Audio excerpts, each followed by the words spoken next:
Hey there, health nuts! Did you know that heart disease is the leading cause of death for Americans, with one person dying every 37 seconds from the illness?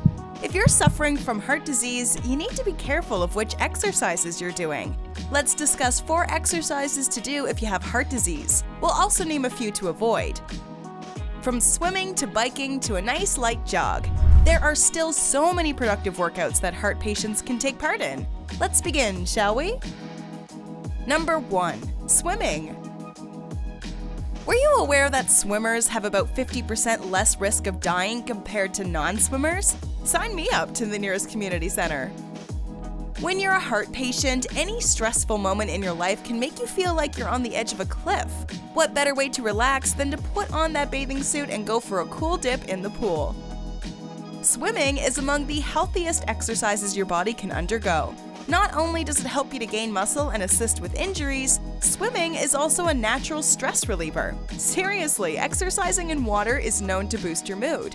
A survey was conducted on 101 people, 44 of whom reported feelings of stress. After swimming in a pool, the number of stressed people decreased only to 8. It allows you to maintain your heart rate and decrease your level of tension. This is a plus for any patient of diabetes or heart disease. If increasing your heart health is your main objective, experts recommend a solid 2.5 hours of swimming each week. If you don't have a pool available to you, a nearby public location will be happy to oblige you. If you're more of the land type, we've got some exercises for you too, like this one. Number 2. Cycling. Cycling can help prevent heart attacks. Now, keep in mind, heart patients will want to be careful that they don't overdo it on their bike. You don't want to put any unwanted stress on your heart. With that said, cycling is known for its many health benefits. It helps riders relieve stress, which surely will lower a person's blood pressure. Were you aware that cycling at a steady pace for 1 hour can burn up to 300 calories? If you adopt the regular routine of cycling, you'll have the chance to improve your heart rate. Research confirms it. A 14-year-old Danish study on over 30,000 subjects discovered that cycling can reduce symptoms of heart disease. But how fast do you go if you're trying to be cautious? If you're a beginner, experts suggest you ride at a speed of 12 miles per hour. In reality, you should go the speed that you feel comfortable with. This pace is fit for a short distance of 10 to 15 miles. Do you find this list interesting so far? Well, you may enjoy this next one. Just make sure you have some spring in your step, plus the right kind of shoes. Before we continue, are you worried about the overall state of your health? Perhaps you'd enjoy our video on what doing squats every day can do to your body. Also, how's your posture been lately? Are you looking to make it better? Check out our clip on 8 ways to improve your posture forever. Now let's continue with our list of exercises to avoid if you have heart problems. Number 3. Light jogging. People who jog have a low mortality rate. Seriously, research has shown that the group with the best longevity are normally those who run at a light pace. They have a 90% lower death rate than those who don't jog. But remember, the key word is light here, people. The average jogging speed is said to be between 4 to 6 miles per hour. Any faster than that is usually classified as running. If you're a heart patient, you want to jog at a speed that is comfortable for you, one where you don't feel like you're overworking yourself. If you take it slow and be gentle on your ticker, you will see benefits. One of these benefits is stress relief. When jogging, any mental tension you've been feeling is often left at your doorstep. A study conducted in 2013 showed that jogging may improve the functioning of your brain and assist in stress decline. Less stress means less pressure on your heart. Symptoms of heart disease are significantly lower for people who maintain a regular jogging schedule. By regular schedule, it's normally recommended that you jog 2 to 3 times a week, adding up to a total of 45 to 160 minutes. While the last 3 examples are not all that intense, they are still physically demanding. If you suffer from heart issues and would like a workout that isn't draining, try this exercise. Number 4. Stretching. We tend to associate workouts such as jogging and cycling with heart health. It's very rare people will recommend a good stretch, but stretching benefits more than just your muscles. Stretching loosens up the body. If you're stiff, your body will not function as well physically. A study has revealed that women who increase their flexibility show 7% less stiffness in their arteries. They also have lower blood pressure.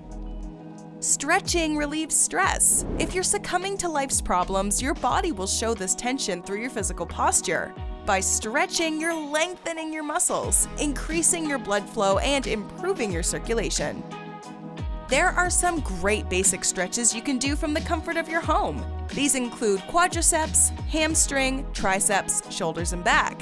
Whichever stretch you choose, it's good to hold that position for 30 seconds before returning to normal.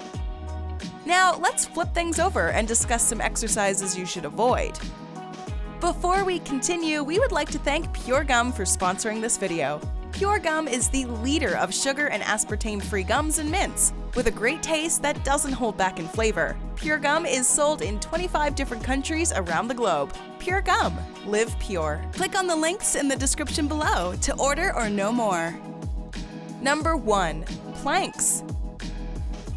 Doing planking exercises is all the rage these days. Keep in mind, this is not to be confused with the old internet phenomenon where people laid flat over train tracks. That's a whole different level of dangerous. Planks are a workout where a person holds a position similar to that of push-ups. It is designed to strengthen your core, and boy does it do the job. But if you're suffering from heart problems, you're gonna want to sit out on this one. Workouts such as the plank can put a major strain on your body, as you're required to balance yourself. Experts suggest that you shouldn't try the plank if you suffer from high blood pressure. If you still want to, make sure that you're not holding the position for too long. When planking, you raise pressure on the abdomen. If your blood pressure is already high, you're only adding to this issue by doing physical exercise. Number 2. Push-ups. These are among the most basic exercises you can perform, but if you're currently suffering from heart disease, you'll want to avoid doing push-ups until you're healthy. An American survey focused on over 1,000 male firefighters. The men underwent physical training assessments where their height, weight, blood pressure, and heart rates were observed. This required them to perform push-up tests. By the end of the assessment, push-up capacity was found to be linked to factors associated with heart disease. Of the 1,000 men tested, 37 were struggling with cardiovascular disease. As they began showing more symptoms of heart disease, the number of push-ups they completed decreased. Number 3. Weightlifting. If you have a bad heart, one of the cruelest things you can put it through is lifting heavy weights. Handling heavy objects can trigger cardiac arrest. You often hear stories of people shoveling snow or doing yard work who are suddenly hit with a heart attack. Most of the time, they're already suffering from symptoms of heart disease. If you're one of those people who lives for the gym, your heart health will play a huge factor in your physical performance. If you happen to suffer from heart disease, you may want to tuck your membership card back inside your wallet. If you do decide to pay the gym a visit, avoid the weight room and stick to light cardio, perhaps a light jog on the treadmill. This is particularly true for overweight people over the age of 45. Heavy lifting means increased blood pressure, an action your body may not be able to handle. One set of heavy lifting can increase a person's risk of heart attack or stroke. With that said, the choice is yours. If you feel like you can handle weights, consult your doctor beforehand to confirm exactly which workouts you can do. Are you having heart issues? Would you consider participating or avoiding any of these workouts? Let us know in the comments below. We would love to hear from you. Enjoyed this video? Hit like, share, and subscribe to Bestie. Wait, what kind of bestie are we if we don't tell you about our other awesome videos? Go ahead, choose the left or right video, and enjoy.